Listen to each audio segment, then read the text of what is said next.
This is quite appropriate today. Dashboard monk, Buddhist monk for sure.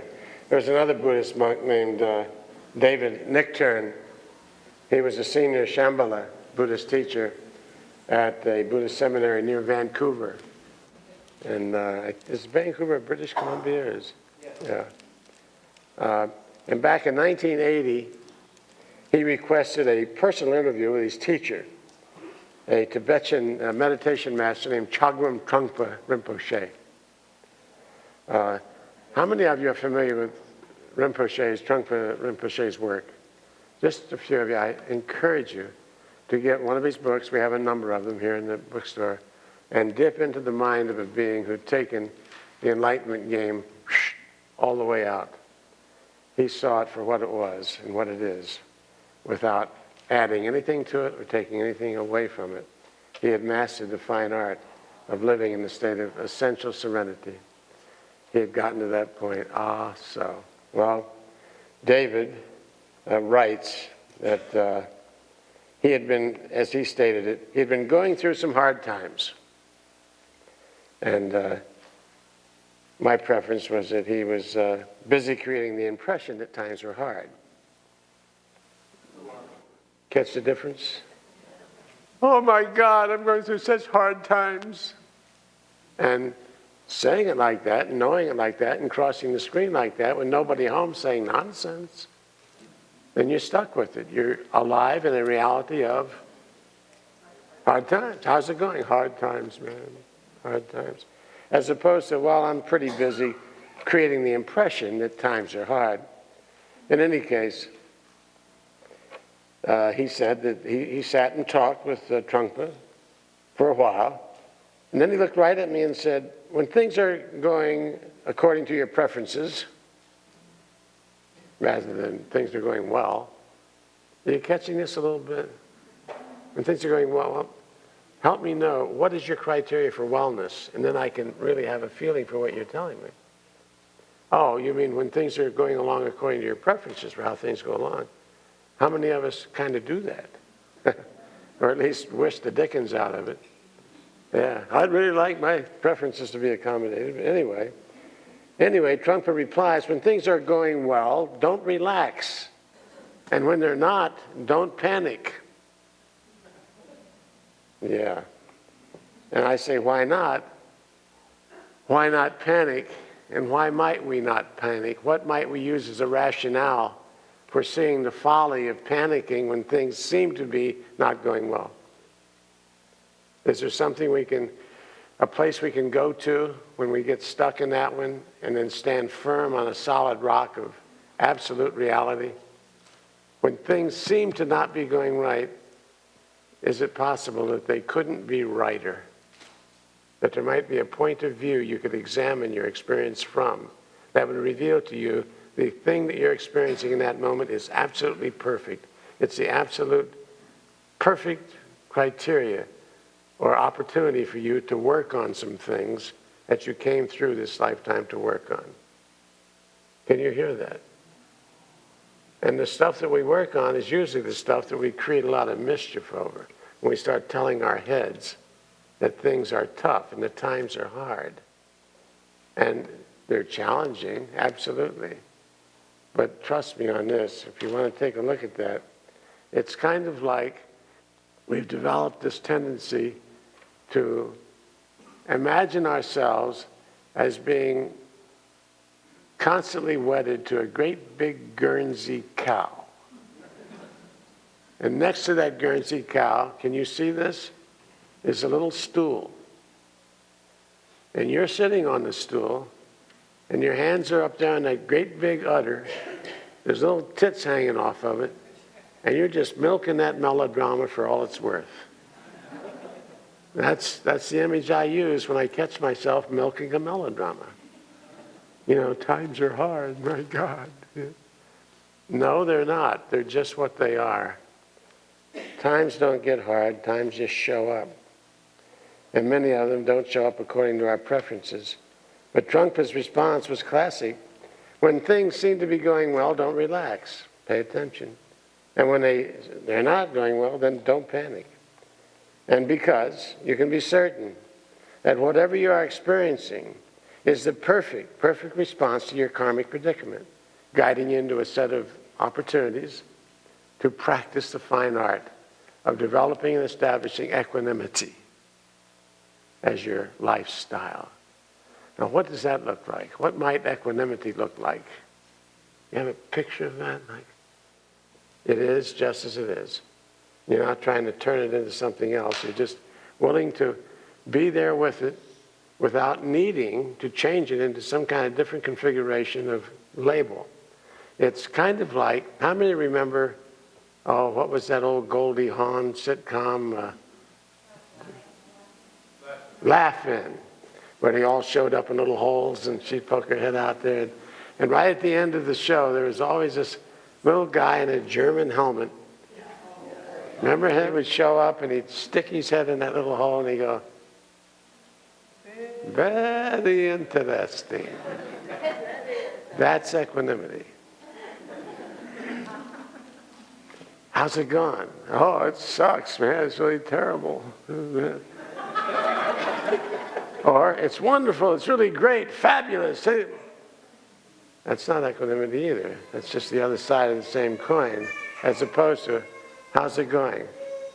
Very interesting. I'm willing to examine my reality from a perspective that doesn't insist that it be a certain this or a certain that. In the Jesus ethic, there's a wonderful teaching out of one of his parables that speaks to this capacity to do this thing in a profound way. Do you remember the teaching on the treasures? Then there's a teaching on the wineskins. Remember the wineskin teaching? Do not try to pour new wine into old skins. And equanimity is about fresh skins. That's what he said. Do not try to pour old wine or new wine into old skins, lest the new wine will burst the skins and all will be lost. But pour new wine into fresh skins and all will be preserved. And fresh skins is a lovely metaphor for a mind that's not what?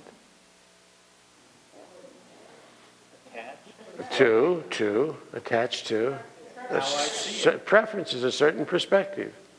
It's a mind that's capable of receiving new information unbiased by an insistence that it fit into some a priori notion. Yeah, that's equanimity. Very interesting.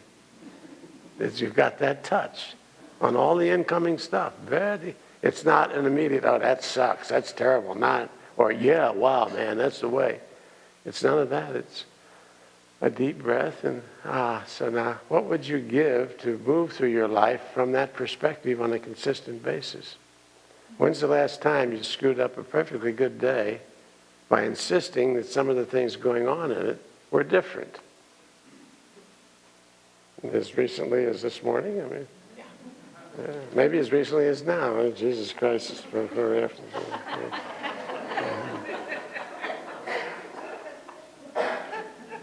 See? Equanimity. There used to be a gal, God bless her, Mary Peterson. Anybody remember Mary and Vern Peterson? Beautiful. Old members of the church, probably one of the originals. But when we were in the old church and it got to be 12 o'clock, Mary always sat in the back row and she'd take her watch off.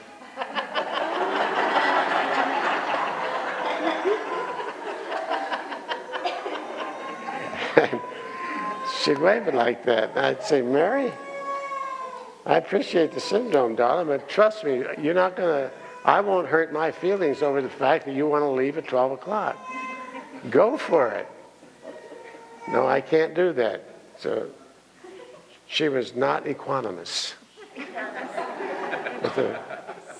with a service that went beyond 60 minutes. And here's the tragedy of that. That creates in us a sense of frustration, inner agitation. And the tragedy is that we continue to blame it on what we perceive as the cause out here.